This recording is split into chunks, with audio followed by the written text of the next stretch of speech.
인사드리겠습니다. 이제 내일부터 원서흡수인데, 그죠? 내일부터 원서흡수가 아니죠. 내일이 마감인데, 오늘 이렇게 많이 오실 줄 몰랐어요. 솔직히 이렇게 많이 오실 줄 몰라서 편하게 왔는데, 그래도 꽤 있으시기 때문에 좀 의미있게 설명을 좀 한번 해보도록 할게요. 오늘 원서흡수 마감인 대학교가 있었어요. 혹시 넣으신 분들이 있는지 모르겠는데, 카이스트라는 대학교가 오늘 원서흡수가 마감이었습니다. 원서흡수 마감이 원래 몇 시까지였냐면, 5시까지였어요. 5시까지였는데 실제 서버가 다운되는 바람에 7시 마감으로 바뀌었습니다. 그래서 실제 5시까지 원서를 넣다가 못 넣은 친구들이 뒤로 밀렸다라는 거죠. 이게 10년 만에 처음 일어난 일이에요. 예전에 한 번은 정시 때도 이런 일이 있어가지고 마지막 날 원서흡수 마지막 날 워낙 많은 친구들이 한꺼번에 원서를 집어넣다 보니까 다운이 됐어요. 그럼 원서 못 넣으면 어떡하지? 이렇게 생각을 하잖아요. 다음 날까지 원서를 다 넣을 수 있어요. 그러니까 마지막에 다운되면 훨씬 더 유리해집니다. 굳이 빨리 넣으실 필요 없어요. 이게 첫 번째 제가 이제 말씀드리는 내용이고요. 올해 특히 카이스트가 이럴 줄은 몰랐는데, 그죠? IT의 선두주자가 다운이 됐다는 걸 저도 깜짝 놀랐는데, 두 번째 이거 한 장씩 보면서 의미 있는 것만 쭉 설명 한번 들어보도록 할게요. 우리가 기본적으로 여기에 이제 첫 페이지를 딱 넘기면 응시인원 변화라는 게 있어요. 응시인원 변화라는 게 있는데 아까 원장님 말씀을 하셨는데 하나만 제가 이제 설명을 몇 가지를 드리면서 시작을 한번 해보도록 할게요. 올해 2018학년도에 9월 모의평가가 59만 3천 명이래요. 작년보다 14,000명이 줄었습니다. 14,000명이 줄었는데 작년에 수능 응시자 숫자가 60만 5,988명으로 되어 있죠. 그죠? 근데 실제 작년에 수능을 응시한 친구들은 몇 명이냐면 55만 2천 명입니다. 그 얘기는 9월 초까지 수능 원서 접수는 했는데 실제 시험을 1교시만 보고 나왔든지 아니면 1교시도 안 봤든지 뭐 이런 친구들은 성적표가 안 나와요. 한국사를 시험을 안 보면 성적표가 안 나오거든요. 그러니까 실제로 이제 점심시간 때까지 시험을 안 본 아이들은 성적표가 안 나온다라는 얘기죠. 그 아이들이 5만 명이었어요. 근데 작년만 그랬냐? 해마다 그랬기 때문에 올해 수능을 보는 아이들은 딱 54만 명 될 것 같아요. 그래서 작년보다 학생 숫자가 약 15,000명 이상은 줄겠구나 라는 거 첫 번째 보시면 되고, 다음 페이지로 잠깐 넘기시면 인문자연계로 나누는 게 있습니다. 인문자연계로 나누는 게 있는데, 우리가 이제 문과 학생들의 가장 큰 특징이 뭐냐면 해마다 인원이 줄어요. 작년에 수능에서 문과가 몇 명 줄었어요? 사회탐구가 3만 3천 명 줄었었어요. 작년에 문과가 3만 3천 명 주니까 정말 이상한 일이 많이 일어났죠. 막 연대 심리학과가 동국대보다 점수가 낮아요. 고대 미디어학과가 동국대보다 점수가 낮은 정시 모집에서 이런 일이 굉장히 많이 일어납니다. 반대로 자연계는 작년에도 약 4천 명의 인원이 늘어났어요. 올해도 지금 7,500명이 늘어나 있다라고 되어 있는데 실제 수능에서 한 6,000명 정도 늘 것 같아요. 자연계는 해마다 응시자 숫자가 늘어나기 때문에 어떤 대학교가 펑크가 나기는커녕 합격선이 점점 올라갑니다. 지금. 그럼 우리가 기본적으로 생각을 해야 될 것 중에 하나는 실제 정시까지 우리가 생각을 할 때 문과는 가나다군 원서를 쓸 때 아이들이 너무나 많이 줄어서 실제 정시까지 염두를 해두고 원서를 쓸 때도 기회가 상당히 많아진다라고 생각하실 수 있는데, 자연계 같은 경우는 점점 대학 가기가 빡빡해지고 있다라는 걸 기본적으로 생각하셨으면 좋겠습니다. 두 번째, 이 인원을 딱 보면 문과가 19,055명이 9월 모의평가로 줄어 있는데 실제로 고등학교 3학년 친구들이 몇 명이 줄었냐면 18,200명이 줄었어요. 그럼 지금 문과 학생들의 재수생들도 약 800명 이상은 줄었다라는 얘기죠. 문과가 18,000명의 재학생이 줄었다라는 걸 예를 한번 들어보도록 할게요. 제가 이제 최근에 서울에 딱 중심지에 있는 모 고등학교를 다니는 아이가 잠깐 이제 전교 1등이라고 해서 성적표를 들고 왔어요. 전교 1등이라고 성적표를 딱 들고 왔는데 문과인데 내신 성적이 1.3등급이에요. 그래서 제가 이 친구한테 처음에 뭘 물어봤냐면 너희 학교 작년 전교 1등은 몇 등급이었니? 라고 물어봤더니 1.07등급이었대요. 그래서 이제 문과가 아이들이 너무나 줄어들다 보니 1등급 전교 1등짜리도 내신이 점점 9에 가까워진 거죠. 그래서 1.3이 전교 1등이에요. 그래서 이 친구가 수능 성적을 딱 봤더니 6월달 걸 딱 봤더니 3개가 2등급이 겨우 나와요. 그래서 서울대 지역균형을 쓸 수 있겠다라고 생각을 하는데 이 아이의 기본적인 목표는 뭐냐면 무조건 수시에서 끝내야 된다라는 게 이 친구의 목표예요. 왜냐면 3개만 2등급 나온다는 얘기는 하나는 2등급 이하다 보니 성적이 제대로 안 나오는 거죠. 그래서 제가 이 친구한테 이렇게 물어봤어요. 니네 작년 전교 1등 어디 갔니? 라고 물어봤더니 성균관대학교 경영학과 갔대요. 라고 얘기를 하길래 아, 서울대, 연대, 고대는 다 떨어졌구나 라고 얘기를 하고 그럼 너도 성대는 가겠네? 라고 얘기를 했어요. 그랬더니 왜요? 라고 물어봐서 학생부 종합전형에 특히 성균관대학교나 중앙대 등등의 일부 대학교는 작년에 붙었던 내신의 선배가 대학교 가서 사고만 치지 않으면 그 학교 똑같은 내신은 거의 붙여줘 라고 해서 제가 성균관대 입학처에다가 전화를 한번 했어요. 전화를 해가지고 야, 어느 고등학교 내신 1.3등급이야 라고 얘기를 했더니 이 입학처에서 뭐라고 얘기하냐면 안 붙여줘요 라고 얘기를 해요. 왜? 그랬더니 작년에 그 학교 내신 1.07밖에 우리 대학교 못 들어왔어요. 이렇게 딱 얘기를 하는 거예요. 그래서 제가 뭐라고 얘기했냐면 얘가 전교 1등이야. 근데 내신이 이렇게 많이 깎였어. 라고 얘기를 했더니 대학에서 뭐라고 얘기하냐면 그렇다면 추천서에다가 전교 1등인 이 학생은 이라는 말을 반드시 넣어줘야 된다. 라는 얘기를 해요. 그럼 제가 이제 첫 번째 이 얘기를 한 건 두 가지가 우리가 지금 기본적으로 생각을 해야 되는 겁니다. 두 가지 뭘 생각을 해야 되는 거냐면 문과는 학교 내신이 작년 고3에 비해서 올해 고3이 점점 1에 가까워지는 게 아니라 9에 가까워지고 있다라는 거죠. 그러면 예를 들어서 A대학교 원서를 쓰려고 했더니 작년 합격자 평균이 2등급이래요. 근데 우리 아이 내신이 2등급이야 라고 하면 붙을 확률이 80%, 90% 이상이 굉장히 높은 확률로 변한다라는 거죠. 근데 문제는 자연계는 올해 고등학교 3학년 학생이 작년보다 826명 늘었어요. 그러면 변동이 별로 없는 거죠. 자연계는. 그럼 자연계는 작년과 올해 합격선이 일반적으로 변동이 별로 없을 가능성이 굉장히 높다.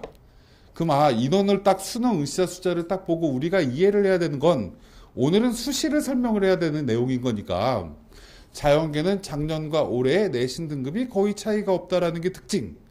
문과는 보통 0.2에서 0.3등급씩 뒤로 밀려나가고 있다라는 게 특징인 겁니다. 그래서 한양대학교라는 대학교가 수능 최저도 없이 내신 100%를 뽑는 제일 최고 대학교 중에 하나죠.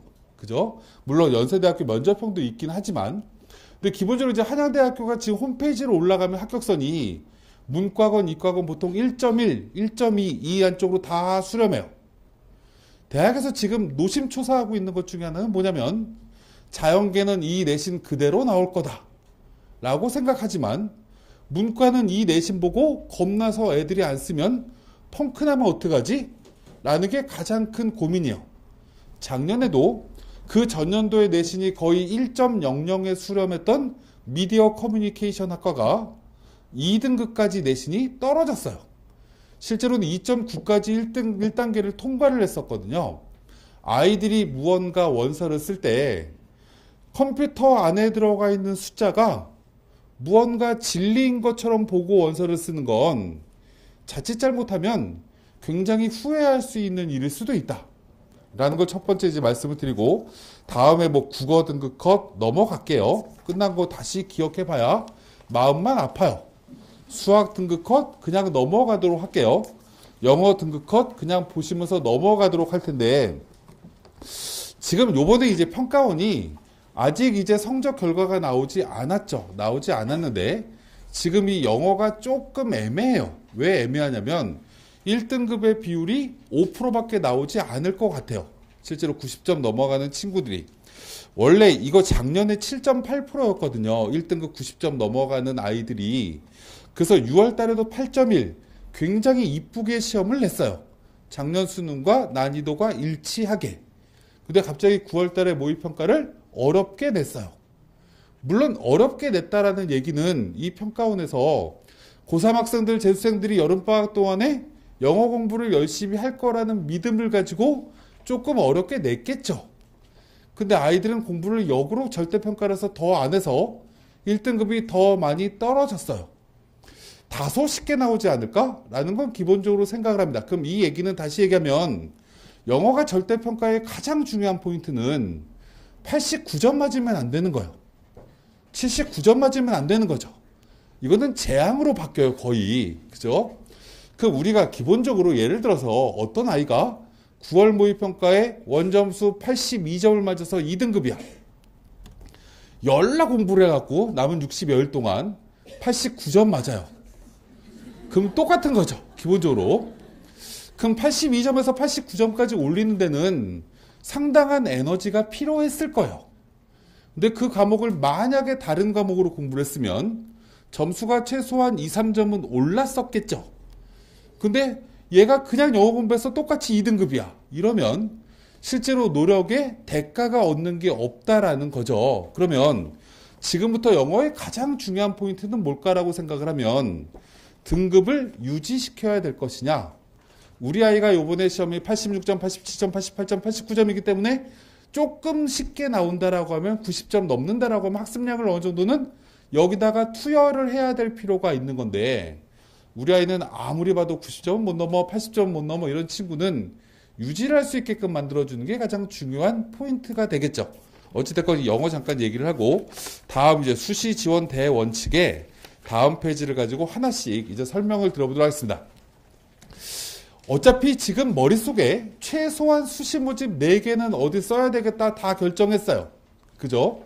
한두 개 어디 쓸까? 조금 고민인 분들이 대부분일 거고 이제 그러면 하나씩 우리가 첫 번째 이제 수시 모집에 대해서 설명을 하나씩 해보도록 할게요.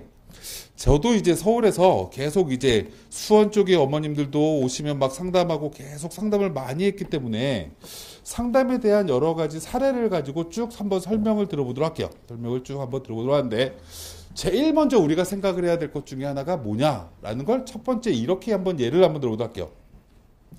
어떤 친구가 9월 달에 모의고사를 딱 봤는데 9월 달에 모의고사 성적이 경기대쯤 갈 수 있는 성적을 받았어요. 그래서 성적을 딱 봤더니 문과 아이인데 국어, 수학, 탐구의 탐구 한 과목의 백분위가 85쯤 돼. 만약에 이러면 경기대쯤 갈 수 있는 거죠. 문과 아이가. 자연계 친구가 국어, 수학, 탐구 한 과목의 백분위가 80쯤 되면 경기대쯤 갈 수 있는 거예요. 그럼 이 아이가 만약에 이 성적을 유지해서 경기대를 갈 수 있다. 정시로. 만약에 이렇게 됐을 때는 첫 번째 생각을 잘 해봐야 되는 거죠. 오를까? 안 오를까?를 잘 먼저 생각을 해봐야 되는 거예요. 근데 제가 왜 경기대를 예를 들었냐면 이 대학교는 정시 모집에서도 탐구가 한 과목 반영하는 학교예요. 그럼 경기대쯤 가는 아이가 남아있는 시간 동안에 탐구 다른 한 과목을 더 공부하는 건 이상한 아이인 거죠. 그죠? 국어 수학을 올리는 게 의미가 있는 거지. 탐구 한 과목을 더 붙여봐야 대학이 별로 변하지 않아요. 그럼 공부 방법도 그런 거지만 두 번째는 그러면 이 대학을 쓸 거냐 말 거냐부터 고민을 해야 되는 거겠죠. 만약에 안 나올 가능성이 꽤 높아? 그러면 쓸까?를 고민해야 되는 거고 나는 반드시 성적이 올라 라고 하면 안 써야 되는 거예요. 근데 재수생들은 다 경험을 한 번씩 해봤지만 실제로 수능에서 성적 올리는 게 만만치 않아요. 그럼 만약에 넣어서 붙을 수 있다라고 하면 넣는 게 낫는 거죠. 그럼 여기서 우리가 출발점이 되는 거죠. 그럼 뭘로 넣냐라고 보면 문과에는 교과, KGU 종합, 논술 3가지가 있고 자연계는 교과, 종합 2가지가 있어요. 작년에 합격선을 딱 보면 어디쯤 되는 아이가 붙는다라는 게 대학 홈페이지에도 있고 다 있으니까 보고 내신 성적이 의미가 있다. 우리 아이 내신이 더 높다. 그러면 교과나 종합으로 넣으시면 돼요. 그죠? 그러면 이제 사람들이 학생들이 제일 여기서 잘못된 생각을 갖는 것 중에 하나가 뭐냐면 여기를 넣으라고 했더니 여기를 가라는 식으로 생각을 해요. 아니, 여기를 넣으라고 했지 가라고 한 게 아니에요. 그럼 이 얘기는 뭐냐면 수시를 6장이 있는데 한 장을 여기다 넣어서 안정권이 만들어진다고 해서 꼭 거기를 가는 거냐? 그게 아닌 거죠. 나머지 5장을 가지고 다른 대학교를 붙일 수 있는 가능성을 만들면 되는 거예요. 그죠? 그럼 이 하나는 뭐예요? 아, 내가 수시에 꼭 붙어야 된다라고 했을 때 마지노선을 만드는 대학교를 잡아야 된다라는 거죠. 근데 여기서 가장 문제점 중에 하나가 뭐냐면 종합이 안정으로 만들 수 있냐라고 하면 종합전형의 올해 장점은 지난해보다 11,000명이 늘어났다라는 게 장점이에요. 작년에 72,000명 뽑다가 올해 83,000명 뽑아요. 건국대나 숙명여대나 홍익대 이상의 대학교가 작년보다 2,000명 이상이 늘었어요. 아, 그럼 주요 대학교, 위의 대학교도 꽤 많이 늘었기 때문에 실제로 종합도 안정권으로 만들 수 있다라고 자신할 수도 있지만 지금 여기서 제일 먼 메가스터디 학원이 강북 메가스터디가 있어요. 지금 강북 메가스터디에서 재수하고 있는 대일외고 학생 한 명이 작년에 담임 선생님이 이렇게 얘기를 했대요. 야, 너 한국 외대에 종합전형의 원서를 써. 너 네덜란드 학과 쓰면 안정이다? 너 네덜란드 학과 원서를 써가지고 거기 면접 보러 가서 그냥 네가 하고 싶은 말 아무거나 하고 와. 그래도 붙여줘. 라고 얘기를 했어요. 그래서 이 아이가 아, 그럼 한국외대가 안정이라고 선생님도 말씀하셨으니까 하나 넣고 나머지 5장을 다 냅다 위로 다 하는 거죠. 그리고 면접을 보러 가갖고 선생님의 말을 잘 듣지 않고 최선을 다해서 봤어요. 근데도 떨어졌어요. 떨어져가지고 올해 지금 재수해요. 이 아이의 올해 가장 큰 딜레마가 뭐냐면 면접에 대해서 트라우마가 생겼어요.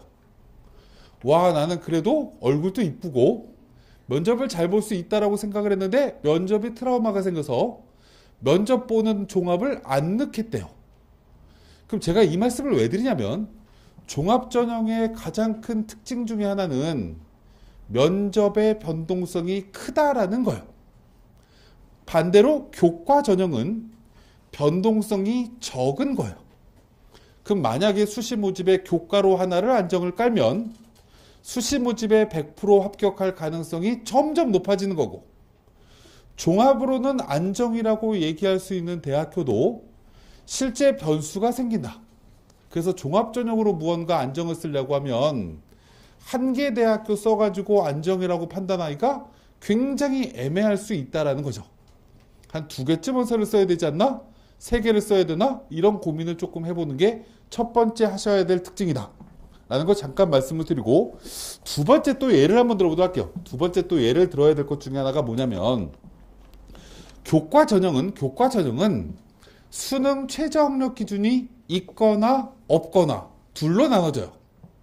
수능 최저가 있는 전형 중에서는 높거나 낮거나 이렇게 나눠질 수 있어요. 높다라는 건 그 대학의 위치에 맞지 않게 너무 높으면 높다라는 거죠. 그럼 예를 들면 올해 수능 최저가 이상하게 높은 학교 중에 대표적인 게 중앙대, 숙명여대, 인하대, 홍익대 이 대학교가 이상하게 높은 거예요. 너무나 높은 거죠. 그럼 두 번째, 수능 최저가 없으면 합격선이 굉장히 높냐라고 질문하면 이것도 선입견이에요. 그럼 예를 한번 들어보도록 하겠습니다. 작년에 저쪽에 여기서 쭉 제일 먼 쪽에 경기도 경기도 쪽에 인천이라는 곳이 있고 인천에 인하대학교가 있어요. 인천이 큰가요? 수원이 큰가요? 인천이 더 커요. 인천 인구는 300만에 육박해요. 지금 수원이 거의 100만 명이 육박하는 걸로 알고 있는데 거의 약 3배의 인원이 더 많아요. 인천의 고등학교가 100개가 넘습니다. 작년에 인하대학교 학생부 교과 전형은 수능 최저가 없었어요. 수능 최저가 없는 학생부 교과 전형에 작년에 합격선이 제일 낮았던 학과가 뭐냐면 조선해양공학과입니다. 내신 몇 등급짜리까지 붙었냐면 4등급짜리까지 붙었어요. 내신 4등급인데 교과 100%에 수능 최저 없는 대학인데 4등급까지 떨어졌어요. 왜 그럴까? 대우조선해양 때문에 그런가? 라고 생각할 수도 있죠. 작년에 그 사건이 굉장히 컸으니까. 근데 인하대에서 제일 인기 있는 학과인 아태물류학과도 3등급이 넘어갔어요. 실제로 합격선이 완전 빵꾸가 나버렸습니다. 수능 최저가 없었는데. 그럼 왜 제가 이 말씀을 드리냐면, 수능 최저가 없으면 사람들이 이상한 생각을 해요. 저쪽에 공부를 잘 못하는 고등학교 아이들이 대거 몰려오지 않을까? 그래서 경쟁률 대박 올라가고 내신이 1등급 근처 애들만 올 거야 라는 고정관념을 갖고 있는 거죠. 인하대만 그랬던 게 아니에요. 작년에 서울여대도 빵꾸 났고요. 명지대학교도 빵꾸 났고, 수능 최저가 없었던 교과 전형의 펑크가 상당수 많은 대학교가 있었어요. 사람들이 선입견을 가지고 있기 때문에 그래요. 근데 더 큰 특징 중에 하나가 뭐냐면, 지금 올해 재수를 하고 있는 재수생들의 고등학교 1학년 학생부를 딱 보면, 국어, 수업 시간에 수업을 열심히 듣고 항상 타의 모범이 되는 학생임, 이렇게 써 있는 게 고등학교 1학년 때 세부 능력 및 특기 사항입니다. 지금 재수생들의 1학년이. 왜 그러냐면, 학생부 종합전형이라는 걸로 아이들을 대학 진학을 시켜야 되겠다라고 고1 때부터 생각하지 않았던 세대가 올해 재수생이에요. 근데 올해 고등학교 3학년 아이들부터는 고등학교 1학년 때부터 학생부 종합전형 관리를 대부분의 고등학교가 열심히 시킵니다. 그래서 고1 때부터 세특이 장난 아니에요. 그러니까 선생님들이 본인의 노력과 열정이 있었던 거죠. 아이들의 학생부에 묻어나는 거죠. 그래서 자꾸 아이들한테 학종 써라, 학종 써라, 학종 써라 계속 얘기합니다. 학종 모집 인원 늘었어, 학종 모집 인원 늘었어 계속 얘기를 해요. 그래서 사람들이 자꾸 학생부 종합으로 몰려갑니다. 아까 말씀드렸지만 작년 고등학교 3학년은 1학년 학생부가 별로 좋지 않았는데도 불구하고 종합전형의 경쟁률이 교과전형의 거의 2배였어요.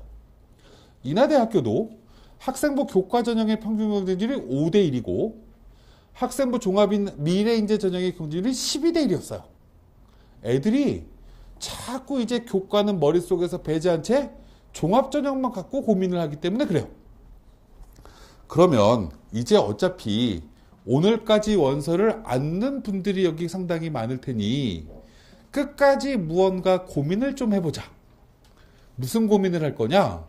원서를 학생부 교과전형으로 무언가 도전하는 대학교도 한번 만들어 봐야 되지 않을까.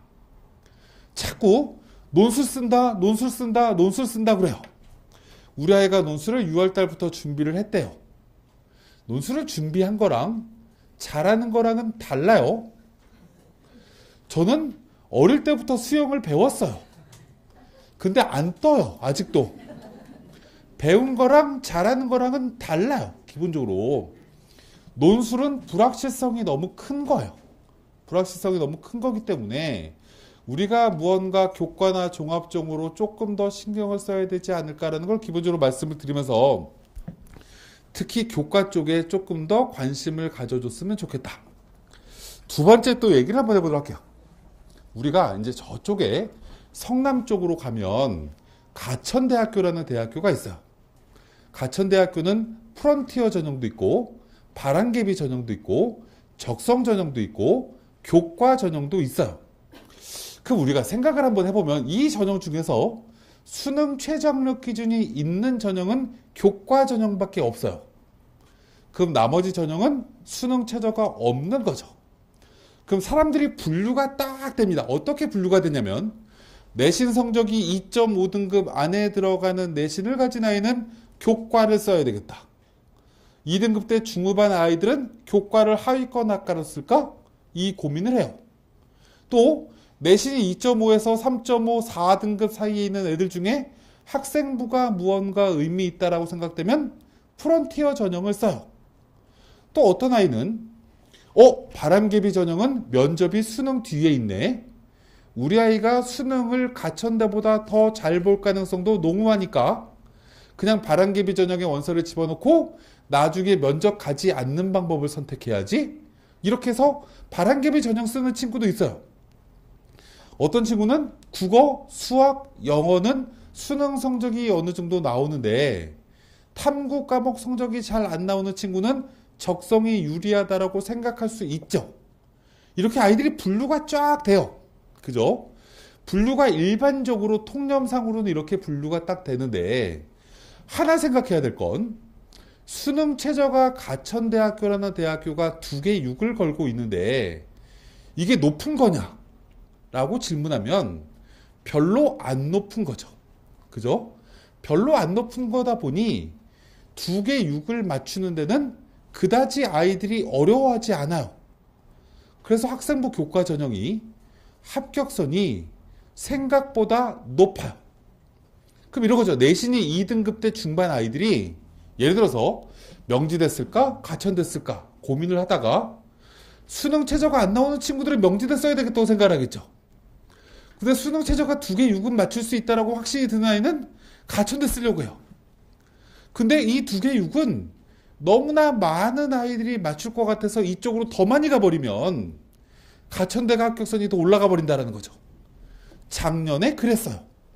물론 올해도 또 그럴지는 뚜껑을 열어봐야 되는 거지만 실제로 우리가 원서를 쓸 때 너무 1차원적인 사고를 하고 원서 쓰지 말자. 다른 사람들이 어떻게 원서를 써야 될지를 쓰는지를 기본적으로 고민해야 되는 거고 특히 제가 인하대 학생부 교과 전형을 왜 제가 아까 말씀드렸냐면 인하대라는 대학교가 올해 정시 모집 인원을 엄청나게 줄였어요. 그리고 이 인원을 논술 인원도 엄청나게 줄여놓고 이 인원을 교과 전형하고 학교생활 우수자 전형으로 새로 무언가를 종합을 하나 더 만들었어요. 수능 최저학력 기준이 문과는 3개 등급합 7, 이과는 2개 등급합 4예요. 작년에 수능 최저가 없었는데 갑자기 수능 최저가 3개 7, 2개 4가 생겼어요. 그럼 작년에 우리가 잘 생각을 해보면 인하대를 3개 7 맞는 아이가 실제로 지원을 해야 될까? 라고 고민을 해보면 원래 인하대라는 대학교가 정시 모집으로 가면 탐구가 2과목 들어가는데 문과의 평균 에버리지가 85예요. 그럼 문과는 인하대나 경기대나 수준 차이가 별로 안 난다라고 볼 수 있는데 인하대는 탐구 2과목을 모두 반영하는 대학이고 이 경기대 가천대 한 과목만 반영을 하니까 그래도 인하대가 조금 더 높죠. 문과는. 자연계는 원래 인하공대가 굉장히 유명했던 학교이기 때문에 보통 87에서 85 사이에 대부분의 100분위를 받아야 정시로 들어가요. 근데 그 얘기는 3등급을 쫙 깔면 좀 높은 3등급을 깔면 자연계는 들어간다는 얘기고 문과는 3등급 중간쯤을 쭉 깔면 간다라는 거죠. 근데 문과 수능 최저가 뭐라고요? 최소한 2개가 2등급이 있어야 돼요. 하나 3등급이 있어야 되고 자연계가 2개 2등급이니까 2개는 2등급을 맞으면 나머지 2개가 4등급까지 떨어지지 않으면 인하대를 정시로도 갈 수 있는 거죠. 그럼 수능 최저가 대학의 위치에 비해서 너무 높은 거죠. 숙명여대도 마찬가지예요. 문과는 그러려니 해도 자연계 숙명여대 3개 6은 제정신이 아닌 거예요. 그래서 최근에 이 숙명여대 입학처에서 저한테 뭐라고 그랬냐면 재수생들 중에 내신이 5등급짜리까지 학생부 교과로 쓰시면 합격 가능성 굉장히 높아요. 쓰세요. 막 이래요. 제가 그래서 아이들한테 자꾸 3개 2등급 겨우 나온 애들 극단적으로 얘기를 하면 292, 29 이렇게 맞는 애들 3개 6이죠. 수학 열나 못하고 과학 한 과목 열나 못해서 정시 가기 어려운데 국어, 영어, 탐구 하나로 3개 6을 맞춰.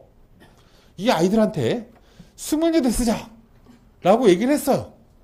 그랬더니 별의별 반응이 다 와요. 저 여대 안 가요. 야 임마 못 가는 거야. 이거 안 가는 게 아니라 라고 얘기해도 저는 성격이 제가 여고를 나와서 아는데요. 여자애들하고 같이 4년 동안 다니는 건 재앙이에요. 그리고 안 쓰거나 남은 2개월 동안 저 수능 성적 올려갖고 2 이상 만들 수 있어요. 이렇게 자꾸 애들이 기피해요. 수능 최저가 높은 학교나 수능 최저가 없는 학교이거나 이런 대학교를 기본적으로 학생부 교과 전형으로 쓸 때는 그냥 무슨 과를 쓸까를 지금 고민하시지 말고 맨 마지막 날 경쟁률이 낮은 과를 쓰시는 게 정답이에요. 근데 여기서 더 중요한 것 중에 하나가 뭐냐면 그 다음에 또 고려해야 될 것 중에 하나가 예를 들어서 화학공학과가 3대1이에요. 해양학과가 3대1이에요.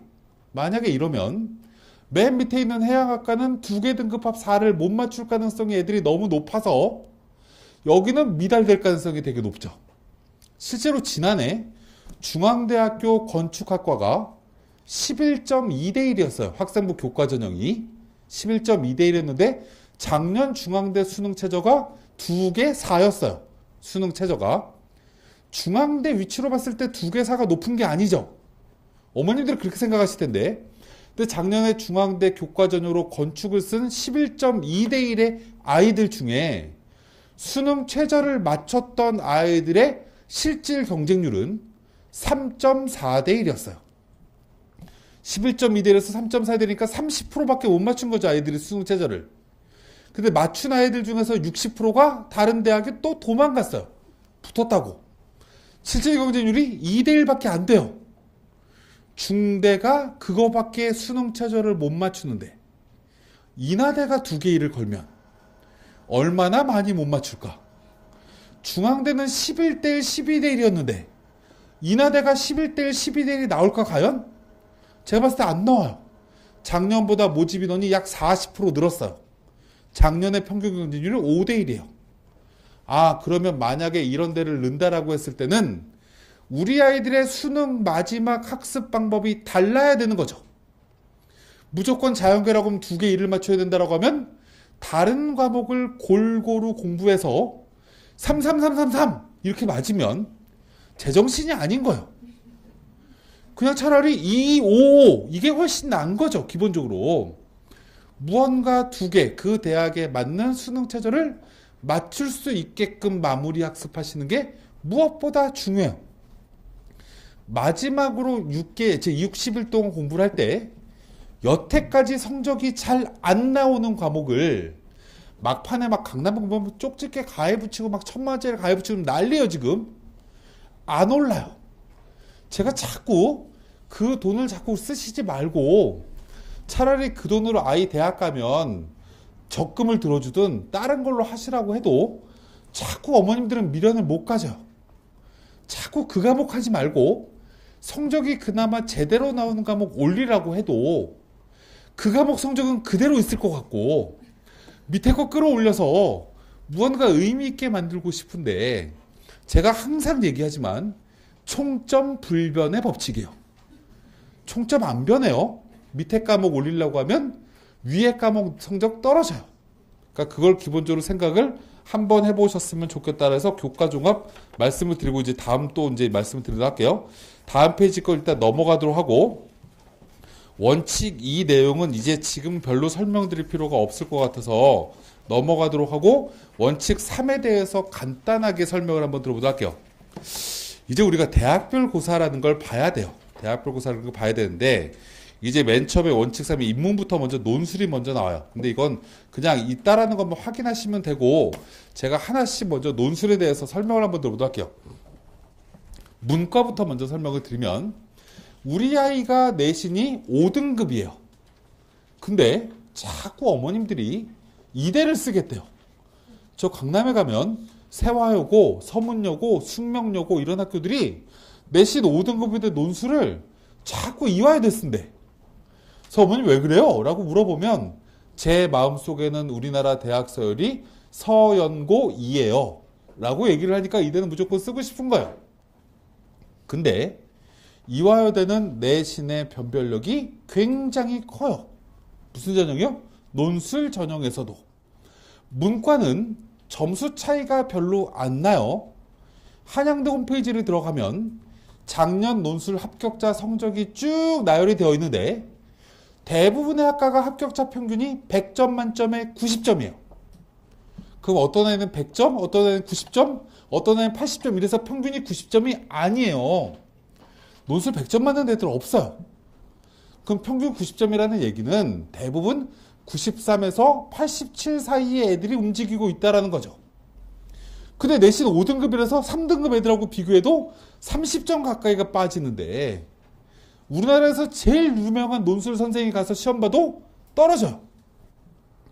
그런 학교가 어디냐라고 질문하면 이화여대, 경희대가 대표적이에요. 내신의 변별력이 너무나 큰 대학교이기 때문에 특히 문과는 내 내신 성적이 반대로 좋으면 경희대 써야죠. 내신 성적이 안 좋으면 이런 대학교를 안 써야 되는 거죠. 실제로 여기서 지하철을 수원역에서 타고 죽어라고 가면 한 50정거장 타고 가면 광운대가 나와요. 그 완전히 서울을 관통하고 여행을 매일매일 하고 싶은 친구가 광운대를 쓴다 만약에 그럼 광운대라는 대학교는 수능 최저가 없어요. 근데 이 대학교는 그러면 논술만 잘 쓰면 되겠구나 라고 생각하실 수 있는데 논술만 잘 쓰면 붙는 대학교는 한양대인 거예요. 논술만 잘 쓰면 광운대는 붙냐? 못 붙어요. 광운대는 내신 성적이 평균 3등급짜리 아이들이 지원을 하는데 4등급으로만 내려와도 붙을 확률이 10%가 안 됩니다. 실제로 내신의 변별력이 굉장히 크기 때문에 그래요. 그럼 우리가 논술을 응원과 원서를 쓸 때도 너무 의지치 갖고 원서 쓰지 말자 라는 걸 기본적으로 말씀드리고 싶어요. 근데 자연계는 양상이 조금 다릅니다. 자연계는 실제로 논술이 수리 논술, 과학 논술이기 때문에 아이들의 편차가 점수 차이가 굉장히 커요. 굉장히 커서 예를 한번 들어보도록 할게요. 작년에 저쪽에 강남의 모 고등학교 다니는 내신 6등급짜리 여학생이 있었어요. 그래서 선생님이 수시를 어디 쓰라고 해서 쭉 갖고 왔는데 숙명여대 논술을 쓰래. 맨 위로. 그리고 경희대학교 원서를 쓰라고 하고 쭉 학교를 6개를 찍어줬어요. 근데 제가 맨 처음에 딱 보자마자 숙명여대 날려버리고 경희대 날려버렸어요. 어머니 왜요? 그러길래 이 두 개 대학교는 내신이 4.5등급이 넘어가면 붙기 어려워요. 버리세요. 라고 얘기를 했더니 갑자기 이제 어머님이 그럼 어디 써요? 갑자기 막판에 갑자기 승질내요. 그래서 제가 아이한테 물어봤어요. 걔 이름이 연진이라는 아이였는데 너 가고 싶은 대학이 도대체 어디야? 라고 물어봤더니 얘가 이제 다 들어가는 목소리로 한양대요. 이러는 거예요. 근데 갑자기 어머님이 그래 한양대 에리카 쓰면 되겠다. 라고 갑자기 이제 어머님이 딱 그랬어요. 갑자기 아이 표정이 일그러져요. 그럼 그 얘기는 서울로 쓰고 싶다라는 얘기겠죠. 그래서 제가 야 쓰고 싶은 건 써야지 라고 얘기를 했어요. 그랬더니 어머님이 택도 없는 걸 쓰게끔 한다고 뭐라 그래요. 그래서 제가 두 가지를 얘기했어요. 하고 싶은 목표는 하나쯤은 쓰게끔 해야 된다. 그래야 아이가 끝까지 공부를 열심히 하죠. 쓰기 싫은 학교 6개를 다 써놓으면 학습 의욕 저하돼요. 아무리 종합 비타민을 먹여도 의욕이 살아나지 않아요. 기본적으로. 하나를 쓰자. 그래서 쓰라고 했어요. 근데 걔가 이과였는데 수학이 잘 보면 3등급, 못 보면 4, 5등급이에요. 그럼 수리 논술을 쓸 수 있을까요? 자연계 논술을? 못 쓸 것 같은 거죠. 근데 얘가 국어가 2등급이에요. 그래서 제가 딱 보자마자 뭐라고 했냐면 야 문과로 쓰자 라고 얘기했어요. 수능 최저가 없는 대학은 학생부 교과든 종합이든 논술이든 문과가 이과 가도 되고 이과가 문과 가도 돼요. 그래서 논술로 문과로 돌리자고 했어요. 무슨 과 쓸까요? 라고 처음에 딱 물어보길래 제가 문제를 2개를 보여줬어요. 그냥 인문 논술 문제랑 문과에서 수리 논술 보는 거라. 그때 아이가 문제를 수리 논술 문제를 이렇게 보더니 문과 수리 논술은 쉬워요. 갑자기 이렇게 뜬금없는 자신감을 보이는 거예요. 그래서 아이한테 그래? 진짜? 이거 세 문제 중에 두 개 풀 수 있어? 라고 했더니 친구가 잠깐만요. 그랬더니 막 지가 풀어요. 풀릴 것 같아요 이거. 이래요. 그래서 이 아이를 그냥 쓰라고 했어요. 문과로. 경제금융학과를. 경영학과 쓸래? 경제금융 쓸래? 물어봤더니 경제금융 쓴대요. 그래서 원서를 썼더니 붙었어요. 지난해. 걔 이름이 연진이에요. 세화여고 다녔던. 학교에서 세화여고가 난리 나고 갑자기 올해 고3 자연계 아이가 경제금융 쓴다고 지금 또 난리예요. 작년에 우리 학교 6등급 선배가 붙었다고. 전 미치겠어요. 이런 걸 보면. 근데 어찌 됐건 간에 무언가 하나는 목표를 세워서 잘 쓰는 게 의미 있을 수 있다는 것과 두 번째 내신이 얼마나 중요한지를 기본적으로 말씀을 드린 거고, 그 다음에 논술은 본인이 해볼 수 있다라고 자신하는 대학교는 써볼 필요가 있는데 그 대학교가 나만 쉬울 걸 건가? 라는 건 기본적으로 확인을 한번 해보실 필요가 있다는 말씀을 드리고, 이제 자연계 뒷페이지로 잠깐 넘어가 보도록 할게요. 우리가 이제 자연계 논술의 기본적인 특징은 수학만 보냐, 과학도 보냐, 뭐 국어 지문 일부 나오냐, 뭐 등등 이렇게 나눠지는 거죠. 기본적으로. 그럼 우리가 자연계 학생들은 문과랑 굉장히 상황이 다른 것 중에 하나가, 한양대 홈페이지를 또 들어가 보면 한양대가 논술 점수를 다 가르쳐 줬기 때문에 문과에서 작년에 논술 점수가 제일 높았던 학과는 철학과예요. 2등 높았던 학과가 연극영화과예요. 문과 아이들은 뇌가 말랑말랑해서 사고의 유연성이 있어요. 아예 그냥 연극영화과라도 가면 돼요. 한양대. 철학과라도 가면 돼요. 이게 아이들의 기본 심리예요. 위로 학과를 예를 들어서 영어영문학과 쓸래? 미디어 커뮤니케이션 쓸래? 이렇게 얘기하면 거기는 논술 열나 잘 쓰는 애 오지 않을까요? 이런 기본적인 불안감을 가지고 자꾸 낮춰요. 문과는 학과를 낮춘다고 합격 가능성이 높아지는 게 아닙니다. 논술은. 이게 기본적인 특징인 거고, 반대로 자연계 친구들은 그렇지 않아요. 화공과 쓰려고 하는 애한테 사회기반 시스템 공학과 어떠니? 이렇게 물어보면 째려봐요. 싫어요. 야, 여기 쓰는 게 확률이 훨씬 더 높은데 제발 여기 썼으면 좋겠어. 예를 들어서 동국대학교에 저 위에 전자 로봇 쓰지 말고, 기계 쓰지 말고 저 밑에 물리 쓰자. 건설환경공 어때? 막 이렇게 애한테 얘기를 하면 싫어요. 막 이래요. 야, 근데 동국대는 부처님의 자비로 나중에 2학년 때 과 바꿔줘. 전과 되게 쉬워. 내가 아는 친구는 숭실대학교를 사회체육학과를 1학년 때 들어갔다가 2학년 때 전자공학과로 전과했어. 숭실대도 하나님의 은혜로 전과 되게 쉬워. 이렇게 얘기해도 열나 말 안 들어요. 미쳐버리겠어, 자연계 친구들은.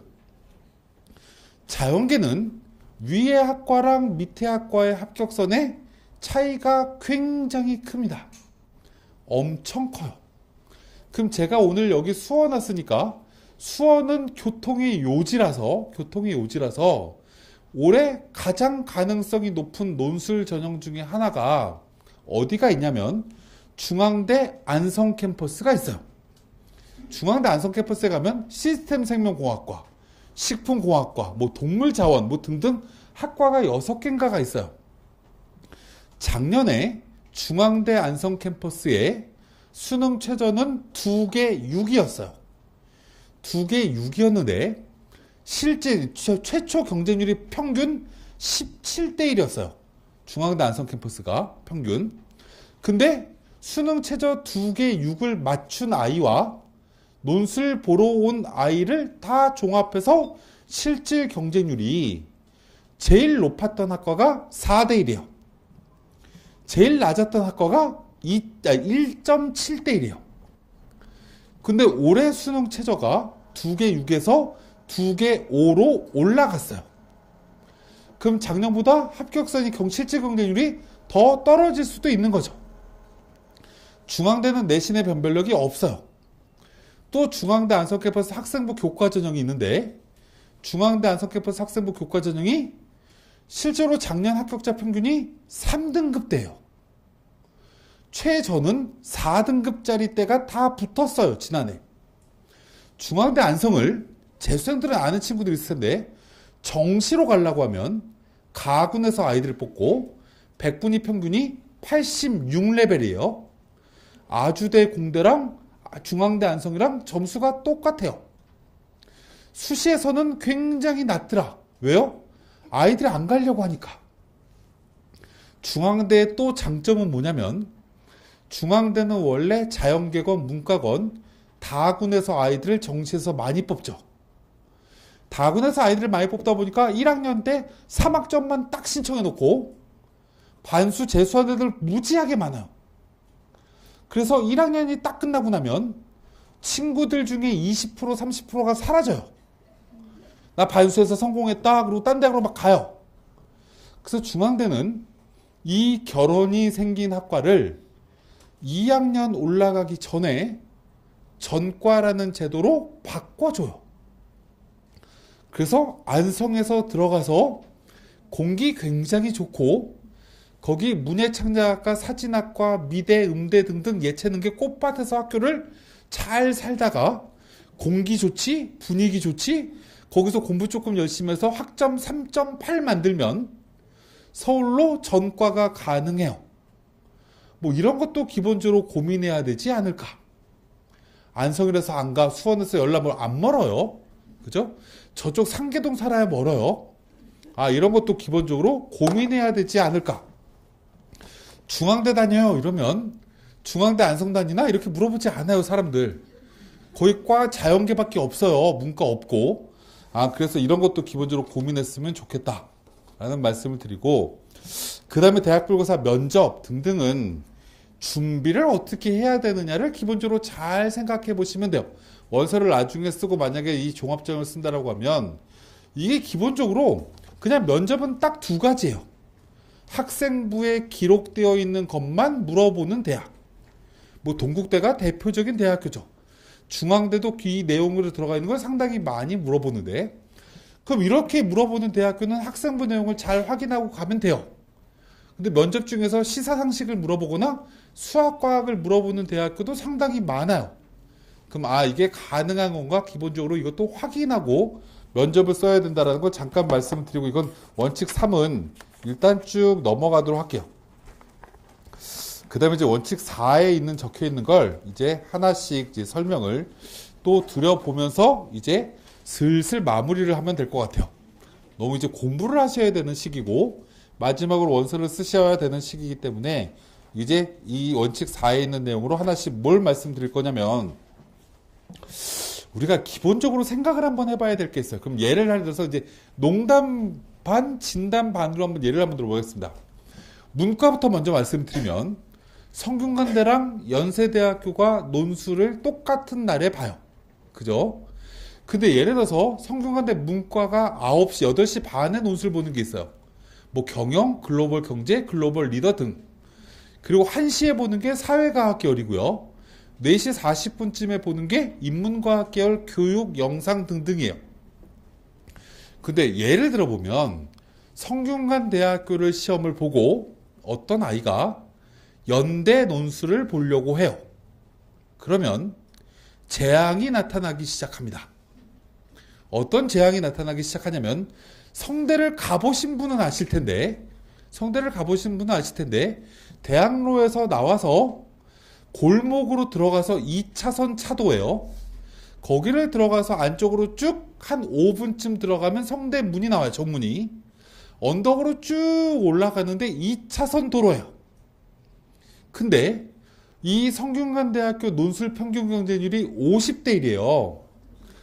똑같이 시험이 끝나고 내가 다행히도 뭐 600주년 기념관 바로 위에 있는 무슨 건물에서 시험을 보면 빠르게 밖으로 나올 수 있지만, 재수없게 저 뒤에 있는 건물에서 논술 시험을 보면 정문까지 나오는데 40분 걸려요. 정문에서 실제로 대학로까지 나가는데 장난 아니에요. 그래서 성대 넣고 연대 넣으려고 하면, 이런 시험 보러 가려고 하면 엄청난 조바심 장난 아닌 거죠. 시험을 마음 편하게 시험 보느라고 해도 잘 볼까 말까인데, 그렇지 않게 시험 보면 굉장히 큰 문제입니다. 우리가 그래서 원서를 기본적으로 넣을 때도 지리적으로 잘 봐야 된다는 거예요. 연세대학교를 먼저 보고 성대 보는 데는 전혀 문제 없어요. 연대 문 열나 넓어요. 막 저쪽 의대 쪽으로 나가는 분도 있고 사통팔달 막 다 뚫려 있어요. 그죠? 그래서 거기서 성대로 다시 들어가는 건 별로 문제 없어요. 원래 시험을 시작하기 전에 등교하는 건 분산돼서 들어가기 때문에 막히지 않아요. 하교할 때 나올 때가 문제인 거지. 뭐 이런 거 첫 번째 고민해야 된다. 첫 번째. 두 번째는 비슷한 수준의 대학교가 한꺼번에 몰려 있으면 무언가 아이들이 분산이 되지 않냐라는 게 가장 중요한 특징이에요. 그럼 여기 지금 원칙사의 첫 페이지에 문과 거부터 잠깐 보면 여기 논술고사에 18일 날 경희대도 보고 성균관대도 보고 연세대도 보는구나. 그 밑에 동국대도 보고 숙명여대도 보고 뭐 이런 이제 18일 날 보면 경희대도 보고 성균관대 연대도 보는구나. 그 밑에 19일 날 보면 경희대, 동국대, 서강대, 숙명여대 이렇게 등등이 보는구나. 그럼 이걸 우리가 쭉 보다 보면 기본적으로 생각을 해봐야 되는 게 있는 거죠. 생각을 해본다라는 건 우리가 연세대학교라는 대학교와 경희대학교라는 대학교는 대체제라고 보기가 어려워요. 그죠? 그럼 연세대학교랑 성균관대학교는 대체제라고 보기가 쉬운 거죠. 그럼 우리가 성균관대 논술을 보는 순간 연대가 지원이 불가능한 학과가 하나 있어요. 그게 성대 사회과학 계열이요. 얘는 한시의 시험을 보는 거죠. 한시의 시험을 보기 때문에 아까 말씀드렸지만 한시 시험 보고 열나 뛰어가서 연대 못 가요. 기본적으로. 그러면 성균관대학교는 사회과학 계열이 그나마 실질 경쟁률이 제일 떨어지지 않을까? 작년에 연세대학교가 같은 날 시험 안 봤는데 올해 처음으로 들어왔으니까. 그 다음 날도 동국대랑 숙명여대, 경희대, 서강대 이렇게 같이 봐요. 그 우리가 이제 서강대학교랑 동국대랑 숙명여대 세 개 대학교는 문과가 수능 최저가 3개 6으로 똑같아요. 물론 서강대는 3개 각각 2등급이지만 탐구 한 과목이라는 기준 똑같고 합쳐보면 3개 6이 똑같은 거죠. 똑같은 대학교가 3개 봐요. 그럼 자꾸 사람들이 서강대 보려고 해요. 좀 제발 그러지 마세요. 이걸 기본적으로 숙대 보면 확률이 훨씬 더 높아진다라는 거죠. 근데 단 숙대는 내신이 3등급, 3.5등급 넘어가면 문과는 붙기 어려워요. 그럼 동국대로 바꿀까? 이 고민을 해봐야 된다라는 거. 면접도 오른쪽에 있는데 인천대랑 인하대학교가 18일 날 똑같아요. 그럼 똑같이 인천 지역에 있는 학교인데 두 개 면접이 학종이 똑같다라는 얘기는 이것도 애들이 분산되겠구나. 이렇게 생각할 수 있겠죠. 그래서 우리가 그 다음 페이지를 잠깐 보시면 18일 날이라는 대학교를 일단 또 한 번 생각해야 되는 사람들 중에 하나가 우리가 학생들이 문과는 국숭세단이라는 얘기를 해요. 국민대부터 세종대, 단국대, 숭실대는 독인개긴이라는 얘기죠. 근데 국민대는 논술이 없지만 나머지 세 개 대학교 논술이 다 있는데 세 개가 똑같은 날에 논술을 봐요. 제정신이 아니죠, 얘들. 그죠? 분산되라고 아이들을 똑같은 날 시험을 봐요. 그럼 이런 날 이런 대학교를 원서를 써야 가능성이 높아지는 거죠. 올해 세종대는 아무도 논술 보러 가지 않을 거예요. 수능 최저가 너무 높아요. 세계 2등급이죠. 문과가. 탐구도 2과목 평균이에요. 그거 맞고 여기 갈 아이들은 없기 때문에 한 과목만 극단적으로 성적이 안 나오고 세 과목 2등급 맞출 수 있는 친구는 세종대가 내신의 변별력이 제일 큰 학교지만 그냥 가서 시험 보면 합격의 영광을 누릴 수 있을 겁니다. 그 다음에 이제 자연계도 잠깐 보면 이제 처음에 18일부터 9일, 25일, 26일에 학교가 이렇게 쭉 나눠져 있더라. 학교가 이렇게 쭉 나눠져 있고 그 다음 페이지를 잠깐 보면 자연계는 또 18일 날 비슷한 레벨의 학교가 굉장히 많더라. 제가 이제 기본적으로 자연계 학생들이 특히 어머님들도 그렇고 자꾸 이상한 얘기를 자꾸 하세요. 그럼 오늘 아침에 있었던 예를 하나를 잠깐 들고 이제 설명을 한번 들어보도록 할게요. 어떤 어머님이 또 내신이 6등급인 재수생이요. 내신이 6등급인 재수생이 경희대를 쓰겠대요. 이 논술로. 그래서 안 돼요. 그거 쓰면 내신 때문에 못 붙어요. 한방재료공학과를 쓰거나 원예생명공학과를 써도 쉽지 않으니까 그거 안 쓰셨으면 좋겠어요.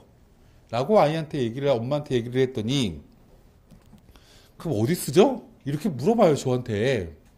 근데 그 아이가 2과목으로 7을 만들겠더라고요. 영어 빼고. 영어도 또 더럽게 못해요. 그래서 2개 치는 대학교가 숭실대가 있으니까 숭실대 쓰실래요? 라고 물어봤어요. 근데 갑자기 어머님이 뭐라고 얘기하냐면, 숭실대는 우리 집 옆에 있어서 싫은데 이래요. 옆에 있는 거랑 왜 싫은 건지 저 잘 모르겠어요. 서울대 옆에 사시는 분들만 서울대 보내고 싶어요. 나머지는 싫대요. 그래서 제가 뭐라고 그랬냐면, 그러면 한양대 에리카 어때요? 라고 물어봤더니 그 다음에 또 뭐라고 얘기하냐면, 경희대는 서울국제가 캠퍼스라는 개념이 없지만 한양대 에리카는 캠퍼스라는 이미지가 강해서 그것도 좀 갑자기 이래요. 그래서 무슨 과 쓰고 싶어요? 이렇게 물어봤더니 건축학과 쓰고 싶대요. 건축공학과나. 그럼 항공대도 없는 거죠, 또 건축학과가. 그래서 어디 쓰지? 어디 쓰지? 쓸 데가 하나도 없는 거예요. 그럼 쓰지 마세요. 라고 얘기를 했더니 제가 이날 하나는 써야 된다고 얘기했거든요. 워낙 이날의 논술을 중복돼서 보는 학교가 많기 때문에. 근데 어머님이 한참 고민하더니 애한테 물어볼게요. 그리고 갔어요. 숭실대를 제가 물리학과를 쓰라고 그렇게 우겼는데 아마 안 쓸 것 같아요. 숭실대도 싫은데 물리학과 쓰라면 더 싫은 거죠. 그럼 우리가 이제 잘 생각을 해봐야 되는 것 중에 하나는, 이렇게 겹치는 학교를 무언가 원서를 어떻게 쓸 것인가를 기본적으로 마지막으로 잘 고민하는 게 기본적으로 수시에 끝내는 일이다. 그리고 이제 제가 마지막으로 몇 가지만 말씀을 드리고 이제 마무리 짓도록 할게요. 수시를 우리가 원서를 쓸 때 아까도 제가 말씀을 드렸지만 꼭 붙어야 되는 거냐 아니면 정시까지 가야 되는 거냐를 기본적으로 잘 고민하는 게 첫 번째 단계예요. 그럼 그 고민한다라는 얘기는 그냥 기대치 갖고 생각하시지 말고요. 우리 아이가 6월달과 9월달 성적을 가만히 봤더니 6월달에 비해서 9월달 성적이 의미 있게 올랐어. 만약에 이렇게 올랐으면 일단 6월달 건 버려버리고 9월달 기준으로 생각을 해보면 돼요. 9월달은 처음으로 전범위 시험범위였기 때문에, 또 수능과 2달 70일밖에 갭이 없는 시험이었기 때문에 9월과 수능의 갭은 생각보다 크지 않아요. 대부분의 친구들이. 성적이 올랐으니까 아이의 기본적인 심리는 이렇게 조금만 더 하면 성적이 더 오르겠네? 라고 생각할 수 있는 거죠. 그럼 이런 친구들 같은 경우는 수시에 꼭 붙어야 된다라는 생각을 안 가질 가능성이 굉장히 높아요. 근데 이런 아이들한테 정말 잘못된 어머님들 중에 이런 어머님들이 있어요. 이렇게 성적이 올랐는데 수능 전에 면접 보는 학교를 보러 가자.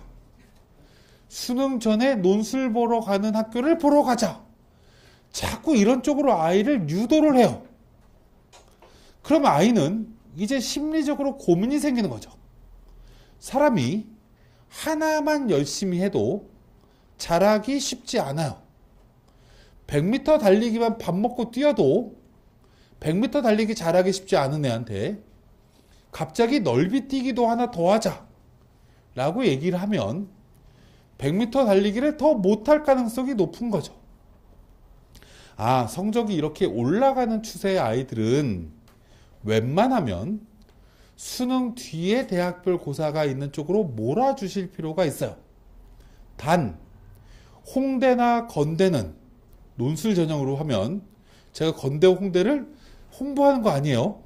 얘는 추석 전에 9월 말에 보니 원서 집어넣고 실제로 기간이 얼마 안 남아서 빨리 끝내고 빨리 잊어버릴 수 있어요. 그리고 빨리 추석 연휴부터 연락 공부를 한다라고 하면 크게 문제가 되지 않으니, 넣는다라고 하면 이쯤은 넣는 거 고민해도 되지 않을까.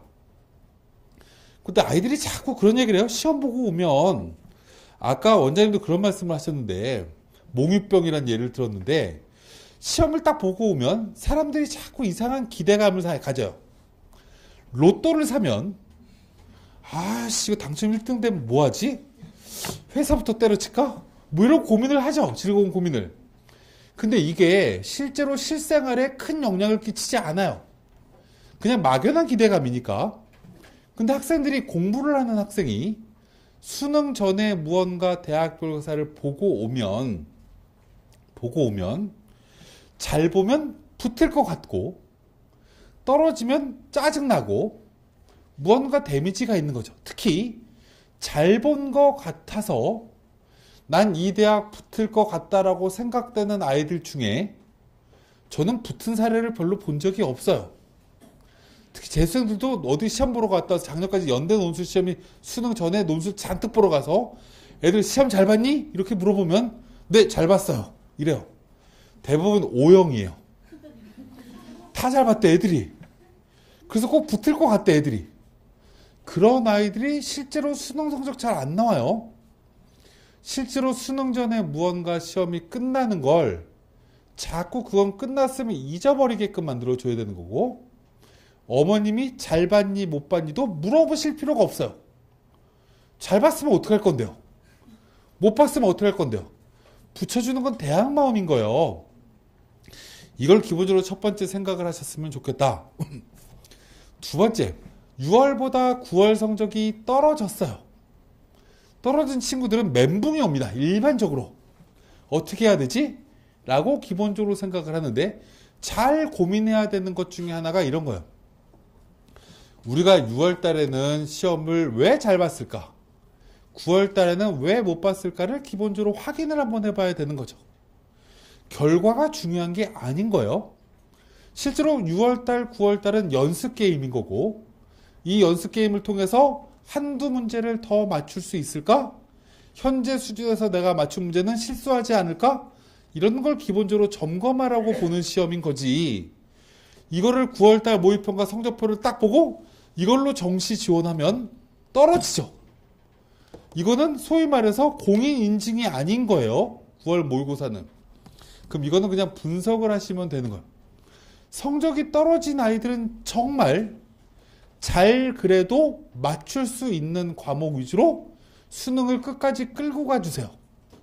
수능 성적이 떨어진 친구들은 불안감이 극대화되어 있기 때문에 이런 친구들한테 5과목을 쭉 펼쳐놓고 이거를 다 준비하게끔 하면 더 우왕좌왕해요. 그래도 잘 볼 수 있는 과목으로 끝까지 끌고 가게끔 해주고, 성적이 잘 안 나올 것 같은 과목을 만약에 성적을 60일 동안 논다라고 해서 급전직하로 성적이 떨어지냐? 꼭 그렇지 않아요. 그럼 제가 이제 잠깐 어저께 예를 한번 들어보고 얘기를 하도록 할게요. 어떤 친구가 어저께 9월달 모의고사를 봤는데 국어가 2등급이에요. 그리고 수학이 1등급이에요. 그리고 영어가 1등급이고 탐구가 2등급이에요. 그리고 탐구 한 과목이 6등급이에요. 그래서 이 아이가 기본적으로 고민이 뭐냐면 이 6등급짜리 탐구 한 과목을 마무리 학습에 열심히 공부하면 성적을 합쳤을 때 굉장히 큰 의미가 나오겠다 라고 생각을 해요. 그래서 제가 안 돼 라고 얘기를 했어요. 이 아이가 문과였는데 제가 이 아이한테 얘기를 한 게 뭐냐면 6등급 과목이 윤사였어요. 윤리와 사상. 이거 공부하면 오른대요. 물론 오르겠죠. 공부하면. 근데 이거 공부한다고 해서 오른다고 해서 다른 과목이 안 떨어진다는 보장이 없는 거죠. 그래서 제가 이 친구한테 뭐라고 얘기했냐면 너는 지금부터 국어, 수학, 영어, 국어, 영어, 수학에다가 사회, 문화 이 과목만 공부를 한다. 그리고 이 한 과목을 공부를 하는 게 아니라 하루에 한 페이지씩 책을 읽는다. 예를 들면 이런 거예요. 아, 나는 오늘 책상에 앉았어요. 처음에 공부 시작해야지. 라고 할 때 발동이 걸려야 되는 거죠. 앉자마자 책 딱 펴고 막 공부하기가 쉽지 않아요. 그러니까 처음에 딱 책을 펴려고 할 때 그때 윤리와 사상 1페이지 책을 읽어. 그리고 나서 거기서 중요하다고 생각되는 키워드를 적어놔. 예를 들면 공리주의의 대표적인 학자 뭐 이렇게 나와요. 뭐 그래서 밀 등등 3명이 딱 나왔어. 와, 이거 외워야 되는 거야. 만약에 생각이 들면 연습장을 하나를 딱 꺼내가지고 연습장에다가 내가 오늘 1페이지를 정독해서 딱 읽었더니 5분이 걸렸는데 여기서 제일 중요한 키워드 공리주의 대표적인 학자는 3명 이렇게 적어. 그리고 수학 공부해. 그리고 수학 공부를 쭉 한다면 수학이 끝났어요. 그 다음에 이제 영어 공부를 해야 될 것 같아. 잠깐 화장실 갔다 왔어. 또 책을 영어 책 바로 끝내지 말고 윤리와 사상 2페이지 읽어. 또 5분 동안 책을 읽고 2페이지 쪽에 또 의미 있다라고 생각되는 거 무언가 꼭 시험에 나올 것 같은 걸 찾아. 그래서 아까처럼 무언가를 답을 다 적지 말고 또 적어. 적다 보면 위에 아까 적어놓은 게 눈에 보이지. 공리주의 대표적인 학자 3명 이렇게 적혀 있어요. 누구였지? 라고 생각해보면 2시간 전에 본인이 봤던 거고 2시간 전에 옮겨놓은 거기 때문에 누구라고 기억이 어렴풋이 나요. 3명이 다 안 나더라도 2명쯤은 난다라는 거죠. 1명이 기억이 안 나면 바로 앞에 찍고 다시 한번 보면 돼요. 이렇게 무언가를 붙여. 생활과 윤리와 사상 책이 300페이지짜리 책이면 하루에 5번 보면 되겠네. 하루에 5페이지. 그럼 60일 동안 끝나겠네. 이렇게 하면 2등급 나오지 않을까? 과탐을 자연계도 마찬가지고 문과도 마찬가지고 무언가를 자꾸 한꺼번에 외우려고 하지 마세요. 60일 남은 기간에 한꺼번에 외운다라고 해서 수능 고사장에 그게 머릿속에 온전히 남아있냐? 이거 9월 달에 파이널 특강 때 들어서 배웠던 건데 만 기억에 남는다. 정답이 기억에 안 남아요. 이렇게 무언가 지금은 특히 탐구나 이런 과목은 정리를 기본적으로 하나하나씩 차근차근 하는 게 훨씬 더 효과적이다. 정답을 만들지 않고 이런 여러 가지로 마무리를 잘 하는 게 기본적으로 중요한 거고, 더 중요한 것 중에 하나는 지금 공부할 때는 한 문제 더 맞겠다라고 공부하세요. 국어를 3점에서 5점 올리겠다라고 공부해야 되는 거지. 80점 맞은 아이가 100점 맞으려고 비문학이 약한데 비문학도 하고 어법이 약하니까 어법도 하고 이것저것 다 하기에는 늦었다라는 거예요. 400일 플랜을 세우실 거 아니면 기본적으로 지금 점수를 무언가 의미 있게 한 단계 올릴 수 있는 무언가로 마무리를 잘 하시길 바라면서 수시 잘 준비하셔서 올해 좋은 결과 있기를 바라면서 오늘은 이 정도로 마치도록 하겠습니다. 감사합니다.